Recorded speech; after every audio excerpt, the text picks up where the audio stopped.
10절 문장을 자세히 살펴보시면 이 문장의 주어가요 조금 길게 맨 앞에 나옵니다.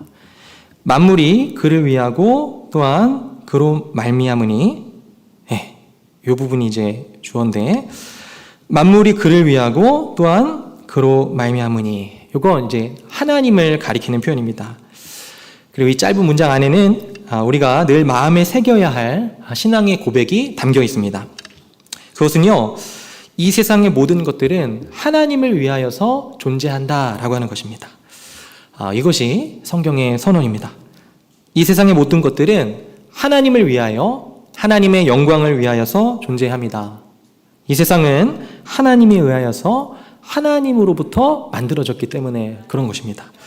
그렇기 때문에 이 세상은 하나님의 것이고 이 세상의 모든 만물들은 하나님을 위해서 존재합니다. 요즘 사람들이 흔히 생각하는 것처럼 이 세상은요, 인간을 위하여서 존재하지 않습니다. 이 세상의 모든 것들은 나 자신을 위하여서 존재하지 않습니다. 이 세상은요, 하나님의 것이기 때문에 하나님이 주인이시고 이 세상의 모든 것은 하나님의 영광을 위하여서 존재합니다. 이것은 약 300여 년 전에 청교도의 훌륭하신 목사님들, 더 나아가서 종교개혁 시대에 개혁자분들이 부르짖었던 성경의 진리이기도 합니다. 이 세상의 모든 것은 하나님의 영광을 위하여 존재합니다. 그렇기 때문에 이 이야기는요, 이 세상의 주인 되신 하나님께서 타락한 인간들, 망가진 온 세상에 대한 책임 또한 지신다라고 하는 이야기이기도 합니다. 하나님께서는 이 세상의 모든 망가지고 타락한 것들에 대해서 인간 탓만 하시면서 그저 손가락질만 하고 계시는 분이 아니십니다. 창조주의 말씀을 거역하고 타락하여서 스스로 멸망의 길로 걸어가는 것에는 먼저 우리들 인간에게 1차적인 책임이 있지만, 하나님께서는 당신의 피조물에 대해서 우리 인간들이 망쳐놓은 이 세상을 친히 구원하시고 바로잡으시고 회복하십니다. 바로 그것을 위해서 하나님의 독생자 예수 그리스도께서 이 땅에 오신 것이죠. 그렇게 인간뿐만이 아니고 인간을 포함한 온 피조 만물, 세계 전체를 구원하시고자 하는 이 거대한 프로젝트를 가장 앞장서서 이끌고 계시는 분이 우리 예수 그리스도이십니다. 성경은 그래서 예수님을 가리켜서 오늘 본문에 특별히 구원의 창시자다 이렇게 표현을 하고 있습니다. 이 구원의 창시자가 10절 문장의 목적어가 되는데요, 영어 성경을 보면요, 캡틴이다 이렇게 적혀 있습니다. 그러니까 구원의 창시자, 구원의 캡틴, 구원의 대장이신 분이 하시는 일이 바로 많은 아들들을 이끌어 영광에 들어가게 하시는 일, 그것이다 라고 하는 겁니다. 저는 이 표현을 읽으면요, 구약의 많은 이야기들이 생각이 납니다. 노아가 방주를 만들고 이 120년간의 고된 사역 끝에 드디어 하늘이 열리고 홍수가 시작됐을 때 사람들은 아무도 올라타지 않았습니다. 자기 가족 외에는요, 아무도 올라타지 않죠. 수많은 짐승들이 대신에 노아에게로 다 나왔습니다. 그리고 그 노아는 모든 짐승들을 다 이끌어서 구원의 방주에 올라타게 했습니다. 생각해 보시면요, 굉장히 어마어마한 광경입니다. 땅의 수많은 짐승들이 노아에게로 향해서 나아오고 노아가 그들을 이끌어서 구원의 방주에 태우게 하는 그런 광경 말이죠. 짐승들을 이끌어서 구원에 이르게 하는 것입니다. 모세의 이야기도 있습니다. 모세가 온 이스라엘 백성들을 이끌어서 애굽을 탈출할 때 그 앞에 홍해 바다가 가로막았지만 하나님께서 모세를 통해서 그 이스라엘의 앞길을 열어주십니다. 모세가 손을 바다 위로 내밀 때 큰 동풍이 밤새도록 불어와서 바닷물을 물러가게 하였다. 성경은 그렇게 이야기하죠. 그리고 그 열린 바닷물길을 따라서 수백만에 달하는 이스라엘 백성들이 자기들 좌우에 벽처럼 둘러선 그 바닷물을 두려움과 경외감과 공포, 그리고 한편으로는 설레임과 또 감격에 젖은 채로 그 구원의 열린 길을 걸어서 나아갑니다.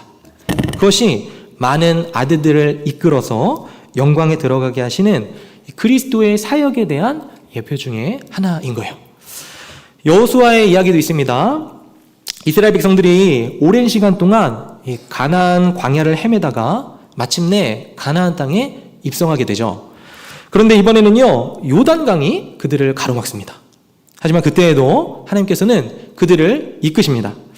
그 이스라엘 백성들이 요단강을 건너서 가나안 땅을 들어갈 때 긴 행렬의 가장 앞에 선 것은요, 하나님의 임재하심을 상징하는 언약궤였습니다.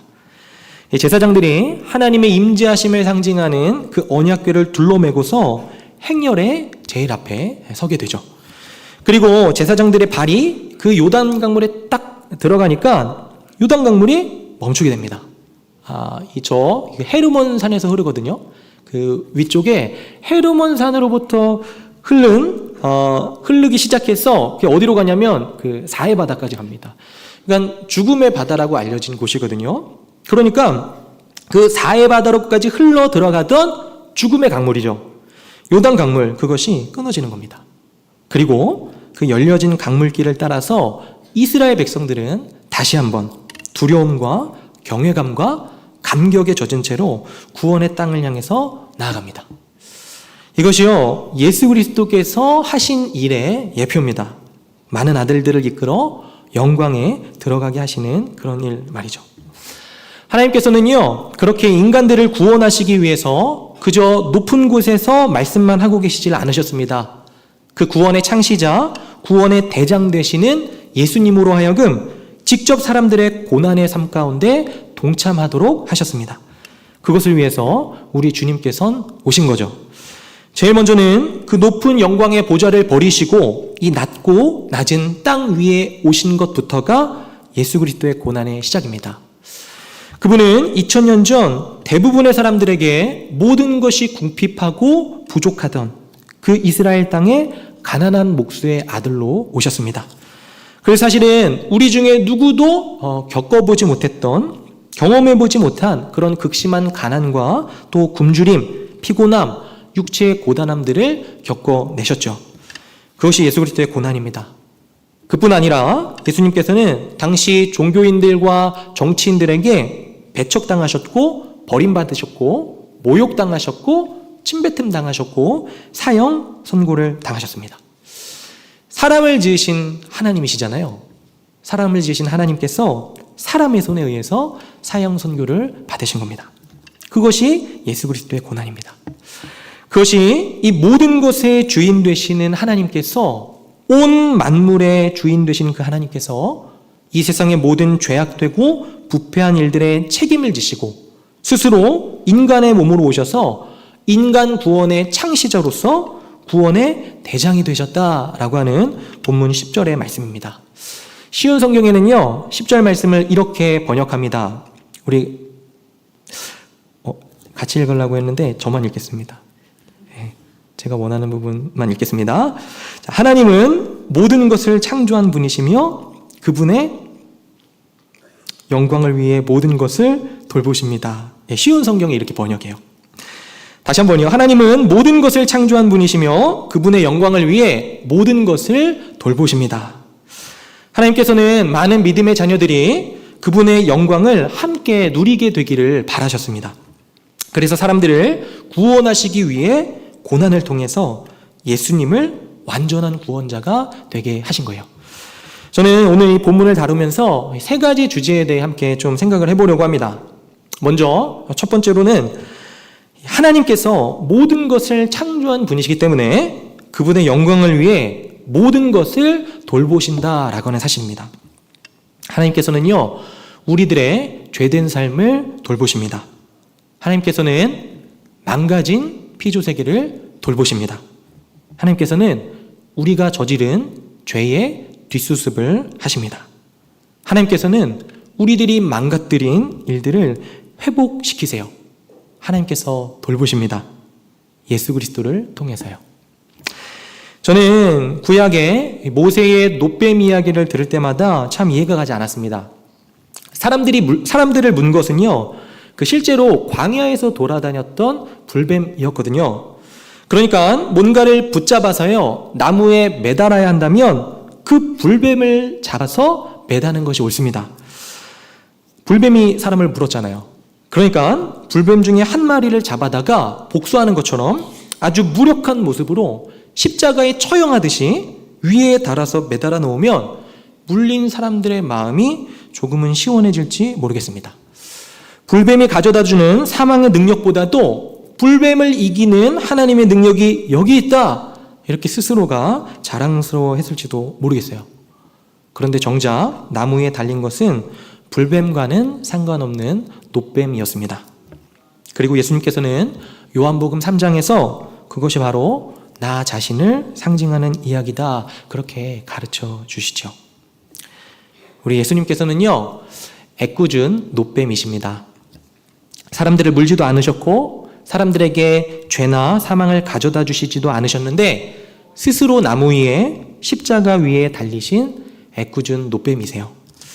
그리고 사람들은 그 놋뱀을 쳐다보면서 마음속에 있던 분노, 공포, 고통들을, 미움들을 내려놓게 됩니다. 이건 참 이상한 이야기죠. 사람들이 살아가는 인생은요, 쉽지 않습니다. 정말 험난하죠.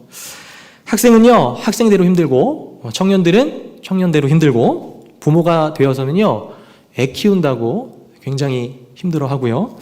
다 키워놓으면요, 그 자녀들이 부모 마음 속썩인다고 굉장히 힘든다, 그렇게 이야기하십니다. 이 평범한 일상들 속에서 크고 작은 고난들 뿐만이 아니고 수시로 예기치 않은 고통들이 우리들의 삶 가운데 늘 닥쳐오게 마련이죠. 친척들 혹은 가까운 사람들 혹은 본인이 사고를 당하기도 하고요. 병에 걸리기도 하고 재정적인 위기에 처하기도 합니다. 그리고 그런 크고 작은 고난스러운 일들이 닥칠 때마다 사람들은요, 희한하게도 하나님을 원망해요. 왜 나에게 이런 일을 주시는가? 왜 나에게 이런 고통스러운 일들을 허락하시는 건가? 왜 하필 도대체 나인가? 그렇게 말입니다. 사람들은 그렇게 거의 본능적으로 하나님을 원망하고 분노하고 하나님께 손가락질합니다. 하지만요, 애초에 사람들에게 병과 죽음을 준 것은 하나님이 아니었습니다. 하나님께서는 영원한 생명과 모든 희락과 기쁨의 근원이세요. 그 하나님을 떠난 것은 우리들 인간 자신이었습니다. 하나님께서는요, 가정을 깨뜨리신 일이 없죠. 사람들의 이기적인 욕심과 양보할 줄 모르는 혈기들이 그들의 가정을 깨뜨리는 겁니다.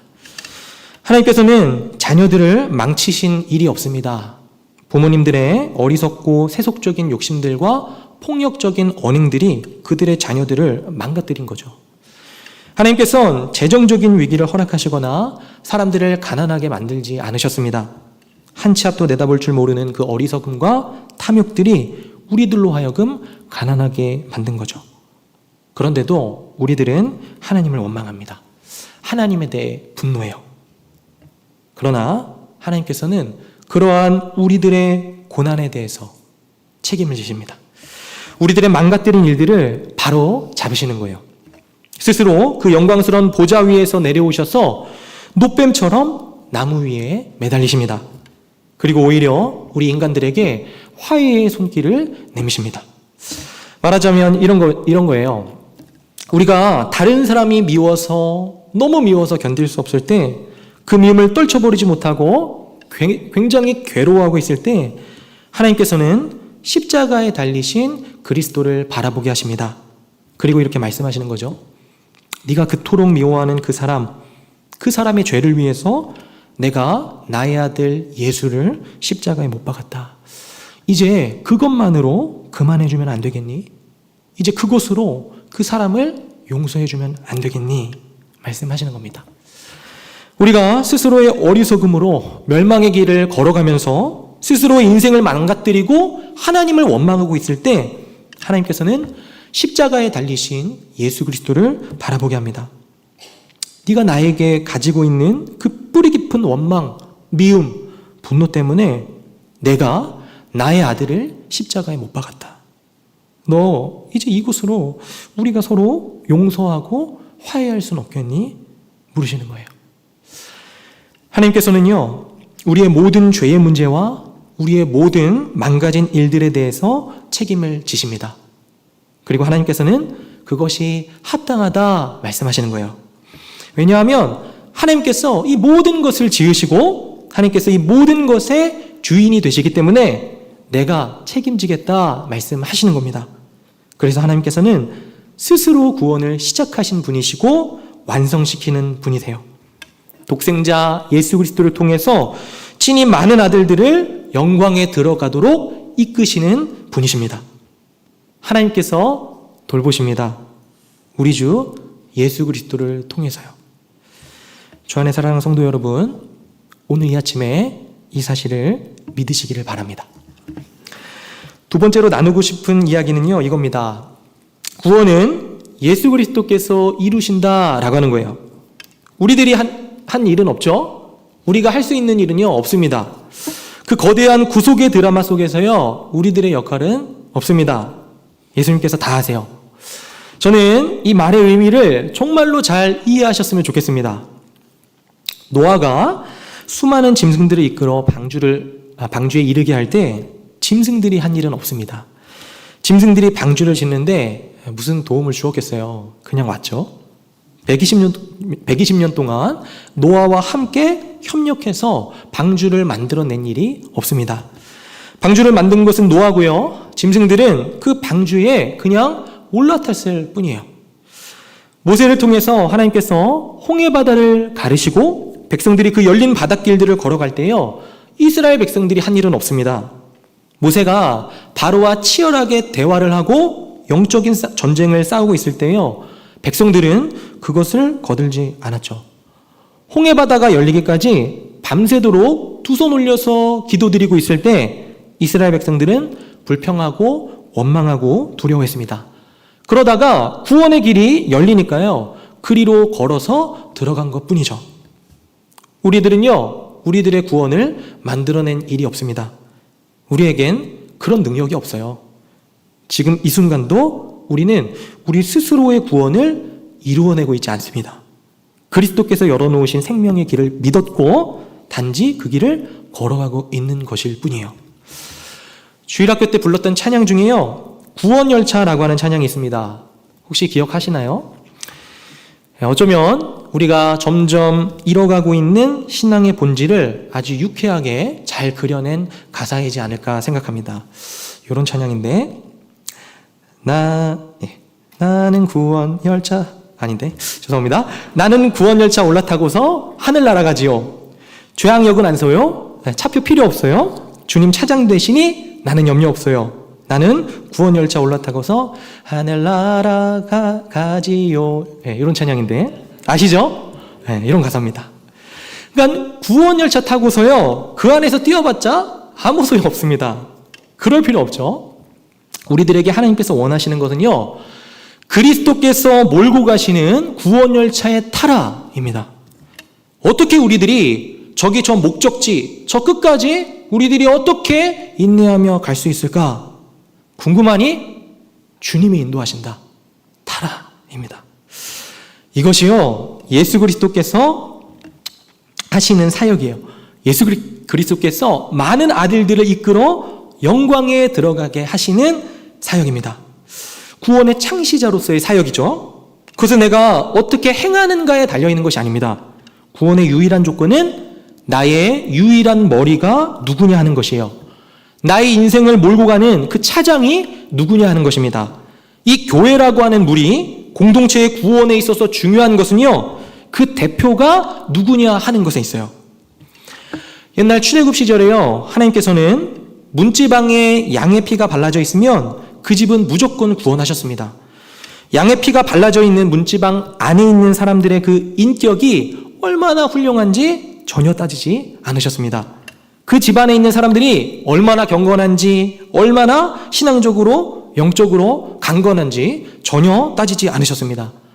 그렇게 따지면요, 전부 다 멸망했을 것이기 때문에 그래요. 오직 거기에 양의 피가 발라져 있는가만 보셨습니다. 그들이 누구에게 속해 있는가만 따지시는 거예요.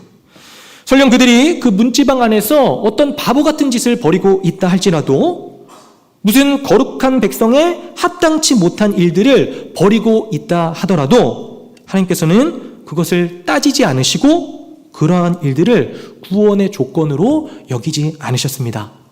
그것이 복음이에요. 많은 사람들이요, 기독교를 갖는다는 걸 이런 식으로 오해하곤 합니다. 교회 다녀서 인격을 도야하고 수양을 해가지고 여러 가지 좋은 말씀들도 많이 듣기도 하고 같이 어우러져 있는 사람들과 부딪히면서 더 착하게 살아가는 거. 우리들은 지금껏 적당히 착하고 어느 정도 착한데 더 착하게 살아가는 삶으로 우리를 도와주는 종교기관, 그것을 교회라고 생각하고 그것을 기독교라고 오해하기 십상입니다. 아니요, 그렇지 않습니다. 기독교는 그렇게 말하지 않아요. 기독교는요, 여러분들이 성경의 메시지와 가르침을 자세히 듣잖아요. 그리고 지속적으로 듣는다면 나는 이 정도 착한 사람인데 더 착해져야 되겠구나, 이런 생각을 하지 않습니다. 오히려요, 이런 생각을 하게 돼요. 내가 착하고 올바르게 살아왔다고 생각한 그 모든 것조차도 그 안에 악이 존재하는구나. 내가 행한 선행조차도 죄가 있구나. 나는 하나님 앞에 설 수 없는 충분한 존재가 아니고 내가 자랑하고 있는 것들도 하나님 앞에선 불의한 것이구나. 나는 죄인이구나. 나는 정말로 어둠이구나. 그리고 성경은 말하는 거죠. 여러분들이 죄인임에도 불구하고 있는 그대로 여러분들을 받아주신다고요. 여러분들이 힘을 다해도 하나님 보시기에 완벽해지진 않겠지만 그럼에도 불구하고 하나님께서는 여러분들을 완벽하다라고 여겨주시고 받아주신다 말합니다. 왜요? 우리 주 예수 그리스도 때문에, 그리스도 안에 있기 때문에. 구원의 창시자이신 예수 그리스도께서 우리들이 마땅히 살아야 되는 그러한 선한 삶을 대신 사셨기 때문에 그분이 삶을 살면서 행했던 모든 선행들을 우리의 것으로 여겨주시고 받아주신다 말씀하는 것이고, 구원의 대장 되시는 우리 주 예수 그리스도께서 우리가 마땅히 받아야 되는 모든 진노와 저주의 형벌을 대신 받으셨기 때문에 그 또한 우리가 받은 것으로 여겨주시고 받아주신다 말씀하는 것입니다. 여러분이 그리스도 안에 있다면 말이죠. 물론 여러분들이 복음적인 신앙을 가지게 되면요, 여러분들은 점점 더 성장해 갈 것이고 더 착해지게 되실 겁니다. 더 선한 행동들도요, 많이 하게 되실 거예요. 그러나 구원에 합당한 삶을 살았기 때문에 하나님이 인정해 주시는 것이 아니죠. 오히려 구원받고 나니까 구원에 합당한 삶을 살아가게 되는 것뿐입니다. 하나님께서 강권적으로 택하셔서 성도의 인지심을 받은 사람들은 실제로 거룩한 삶이 무엇인지 배워나가게 되는 것뿐이에요.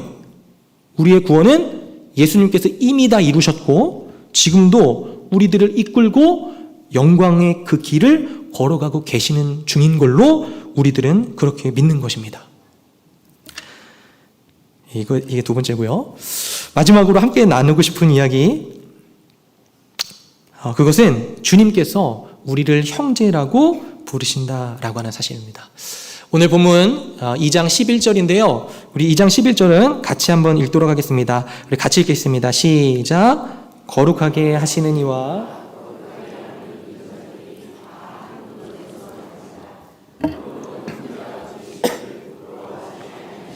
아멘. 여기서 한 근원에서 났다, 이것을요, 영어 성경에는 한 가족이다 이렇게 표현을 하고 있습니다. 그러니까 한 가족이 된 거죠.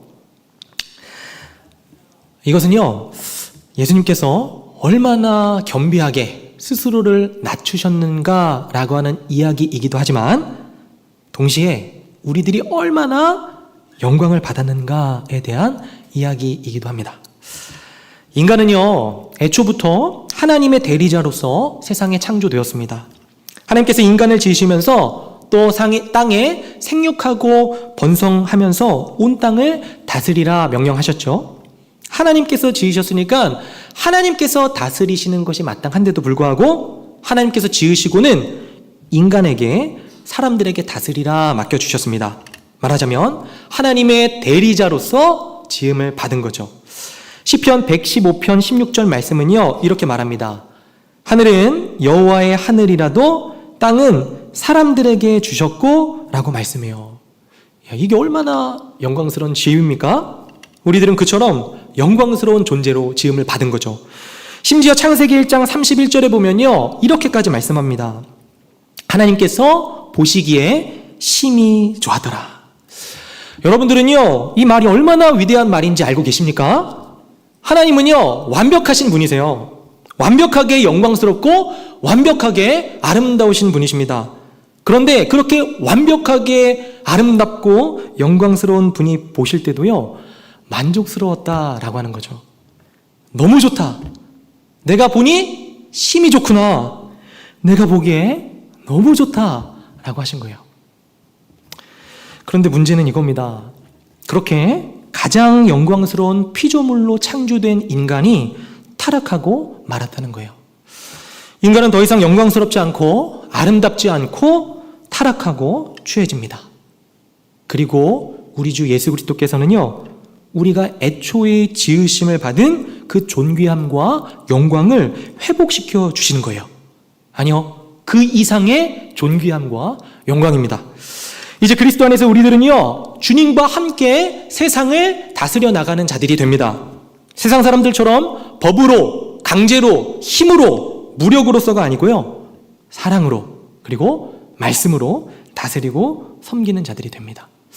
그 이전에는요, 그렇지 않았거든요.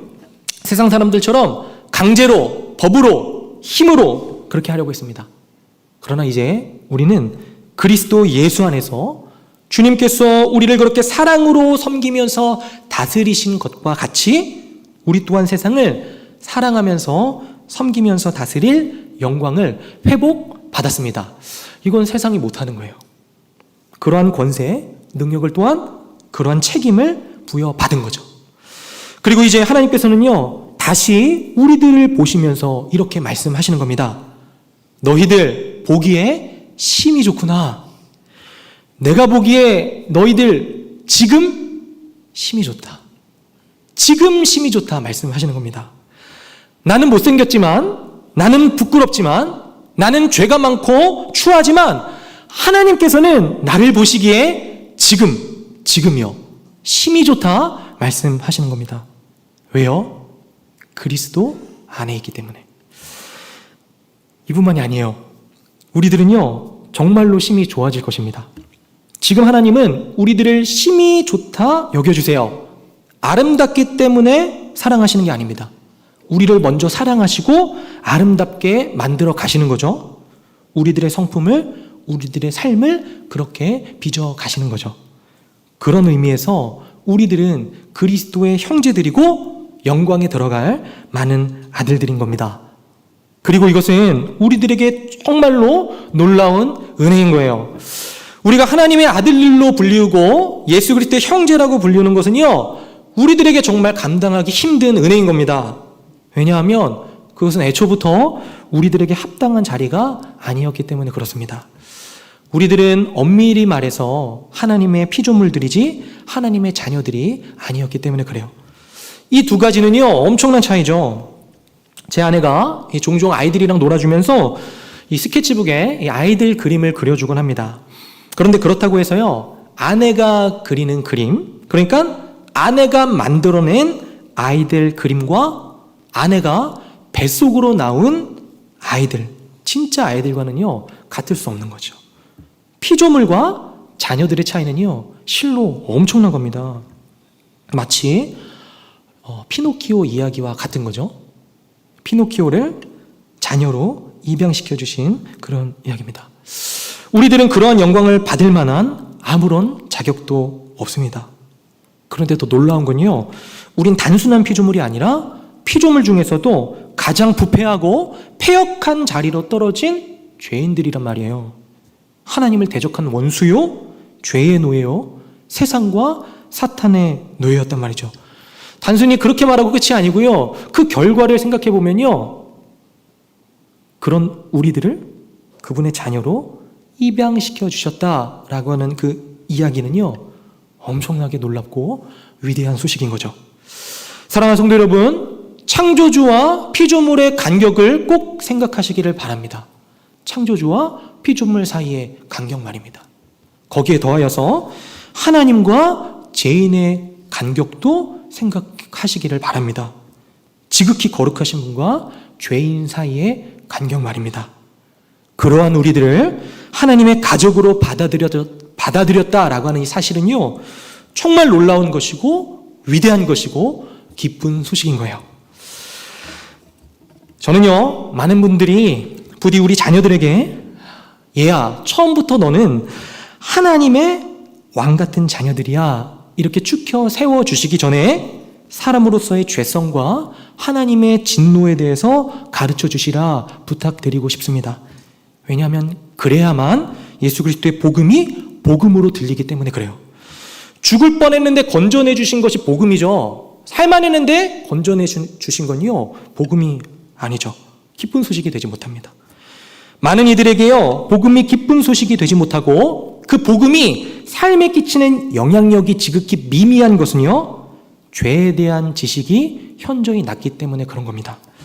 죄로 인해 처하게 된 우리들의 비참함들에 대한 인식이 너무도 얕기 때문인 것이고, 그 죄를 정의하시는 하나님은 얼마나 거룩하시고 얼마나 아름다우시고 얼마나 위대하시고 얼마나 영광스러운 분이신지에 대한 그 인식이 현저하게 낮기 때문에 복음이 삶에 끼치는 영향력이 지극히 미미한 것입니다.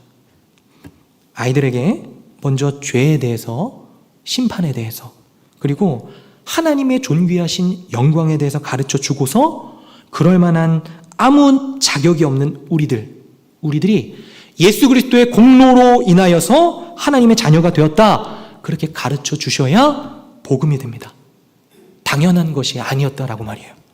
처음부터 너는 하나님의 사랑을 받기 위해서 태어난 사람이야, 거기서부터 시작해서는요, 복음을 복음으로 받아들일 수 없을 거예요.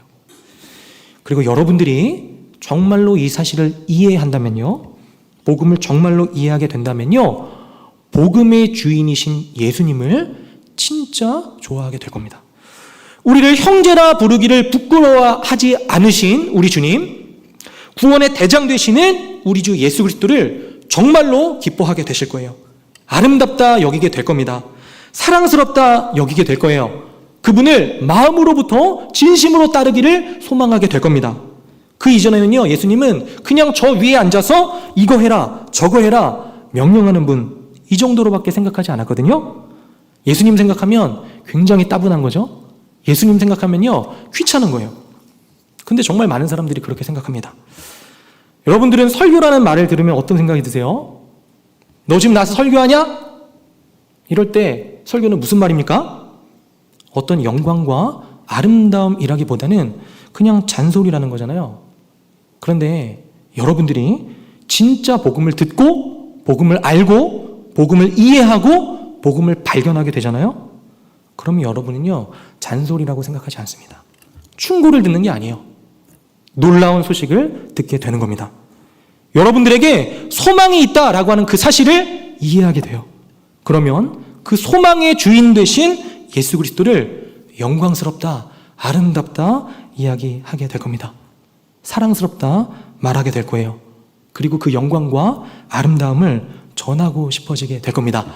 그냥 교회에 충실하자, 우리 이거 하자 저거 하자, 이게 아니고요, 그 전에요, 우리 주님이 얼마나 위대하신 분이신지, 얼마나 사랑스러운 분이신지, 얼마나 우리가 가까이 하고 싶은 분이신지, 그분은 얼마나 좋은 분이고 얼마나 좋고 좋은 분인지, 그분이 하신 일이 얼마나 높고 위대하고 영광스러운지, 그것을 먼저 말하고 옆 사람에게 소개하게 될 겁니다.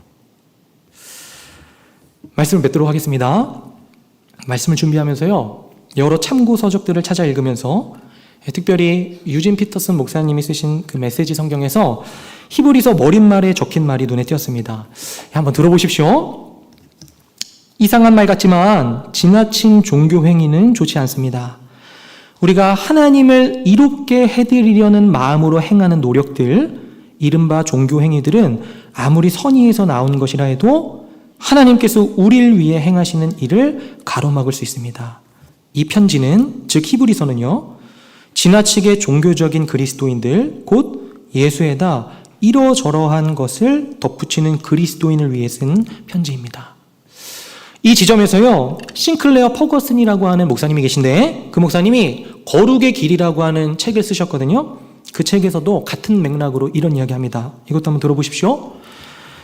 우리 시대의 복음주의 하위 문화에서는 무엇을 해야 하는가에 크게 비중을 둔다. 성경을 가지고 무엇을 해야 하는가 말이다.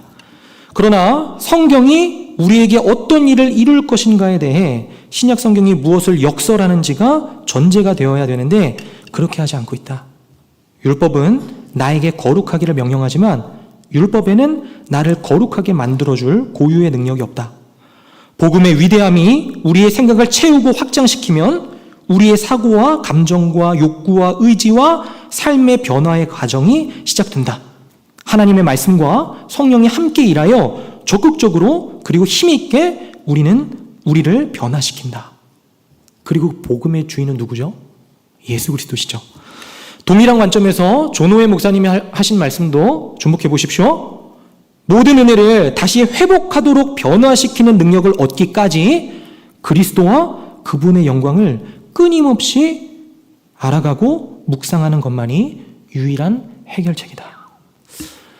현대의 많은 성도분들이요, 예수 그리스도를 어떤 신앙생활의 입문 과정처럼 여기는 것 같아요. 그 문을 통과하고 나면 그 다음엔 나 혼자, 그 다음부터는 내 의지와 내 노력과 어떤 힘을 빌어서 내가 스스로 경건해지고 스스로 하나님의 일을 이루어내야 되는 것처럼 자신도 모르게 그렇게 인간 중심적으로 생각하는 경향들이 있는 것 같습니다. 그래서 점점 예수 그리스도는 구원의 주역이 아니라 구원의 보조자처럼 밀려나 계신 것 같아요. 그러나 예수님께서는요, 정말 우리들 신앙의 모든 것입니다. 그분을 주목하십시오. 우리들에게는요, 아무도 나 자신을 비롯해서 아무도 구원할 수 있는 능력이 없습니다. 모든 것은요, 그리스도께 달려 있습니다. 그리스도만이 우리들의 망가지고 죄에 물든 삶을 구원하신 구원의 창시자시며 그리고 그것을 끝까지 이루어내실 책임자요 구원의 대장이십니다. 우리가 할 수 있는 것은요, 주님을 믿어서 주님을 따라서 주께서 가라고 하시는 곳에 가고 주께서 서라고 하시는 곳에 서고 주님이 받으라고 하시는 것을 받고요, 주님이 누리라고 하시는 그것을 누리면 그뿐입니다. 우리는 그렇게 그분의 영광스럽고 장엄한 아름다움을 바라보면서 걸어갈 뿐인 거예요. 그분의 영광을 바라보면 바라볼수록 그분을 점점 더 사모하게 되고 점점 더 그분의 일에 동참하고 싶게 되고 그분을 점점 더 기뻐하게 되면서 그분과의 영광스러운 교제 가운데로 들어가게 되는 겁니다. 그것이요, 성도의 삶 가운데 약속된 구원의 과정입니다. 그렇게 우리 주님의 영광을 함께 영원토록 찬양하게 되는 우리 모두가 되기를 주님의 이름으로 축원드립니다.